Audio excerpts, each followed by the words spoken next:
Hello everyone and welcome. My name is Noelle and in this video I'll be sharing a fun and simple watercolor painting for Valentine's Day. I had the concept in mind for a few days before I put my brush to paper in my sketchbook, and after I thought it would be a cute project to share with you all. While I intended this piece to be minimal and easy, I still experienced some challenges that would have benefited from better planning. Luckily for you, I'm going to tell you what not to do so you don't do the same thing if you choose to attempt a piece like this for yourself.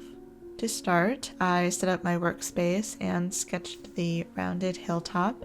I cut out a small heart from a strip of painter's tape to mask the area and used a ruler to center it on the sheet. I then pressed the tape firmly onto the paper to ensure that the tape wouldn't lift up or slip while I painted. For this piece, I used 3 colors from my Mijello Mission Gold set: Permanent Rose, Permanent Red, and Cobalt Blue No. 1. Just so you know, Mijello's Cobalt Blue No. 1 is a mix of phthalo blue green shade and ultramarine blue. Also, you can just use one pink, I just didn't want to pick one, so I used both. Like many of my other great paintings, this one begins the exact same way, by wetting the entire surface with clear water. I move in with my flat brush loaded with blue to paint the twilight sky and snowy land. So this is the third piece I have painted with Fabriano Artistico paper, and I'm still getting used to it. I usually use arches, and this paper does not behave like arches. It seems like the water evaporates faster than I expect it to, so I have to keep an eye on my washes so they don't dry unevenly. For example, during this wash, I felt like I had to switch between blue and pink paint several times to prevent those areas from drying too quickly. And usually I prop up my paintings with my angle lifts to help my watercolors move around the page a bit, but I think that contributed to my problem. The water wanted to rush to the bottom of the page and dry up on top. I got this step to work out well for me though. I felt like this was a good start, even if it did feel like a race to paint it. The pink reflection off the snow was meant to be subtle. It probably doesn't need to be as bright or as large as I made it, and in my sketch it was relatively smaller. For this entire piece, my goal was to just let the paint do what it wanted without overthinking too much, so the washes aren't as smooth and polished as usual, and I was going to allow the paint to go where it wants. I also knew that the pink area around the heart didn't need to be perfectly even. Most of that was going to be covered up in the next layer anyway. And once I was finished with this first layer, I impatiently dried it with my heat gun.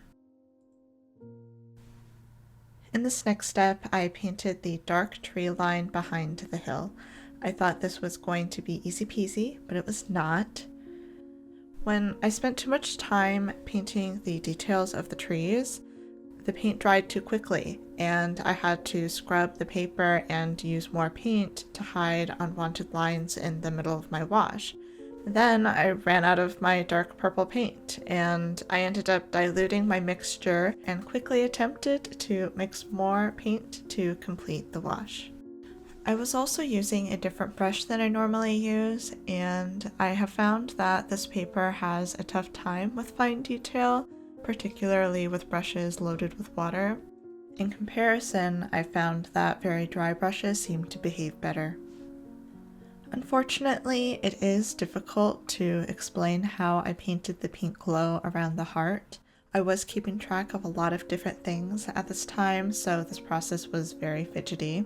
My advice is to soak up less water into your brush, or else the color will flow too far. I then added subtle details for these trees to hide my splotchy wash, and if you were trying this, you wouldn't really need to do it either if you like how it looked. Despite what didn't work here, I did find it helpful to switch between 2 different brushes for the dark color and the pink color. I didn't need to clean my brush very often, which saves a lot of time and paint. So to kick off my final wash, I would like to start by saying this step would not be necessary if I had painted my first layer with more paint. I was too timid at the beginning. I painted the trees darker than I had planned. Before I started the second layer, I stared at my painting and I thought about where I should take this piece. Should I proceed with the finishing touches? Should I start over? I decided that an extra layer would make the pink heart appear brighter, so that's what I went with. My approach to this layer is to saturate the area with more color while keeping it loose and a bit messy. Usually I'm focused on smooth gradients, but I wanted to try something different. I mixed my blue with a little bit of permanent red to darken it and used that to create some texture in the landscape.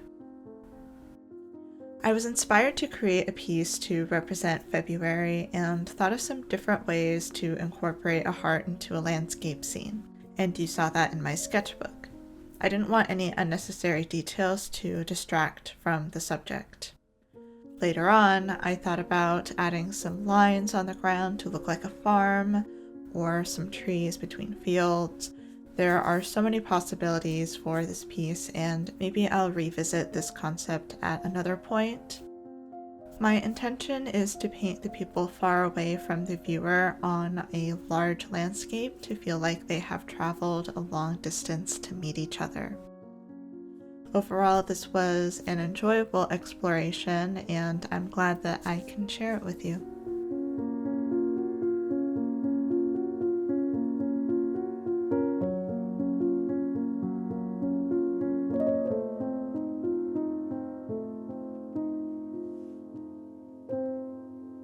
To conclude this video, if you enjoyed watching, consider purchasing an art print, liking this video, or subscribing to my channel.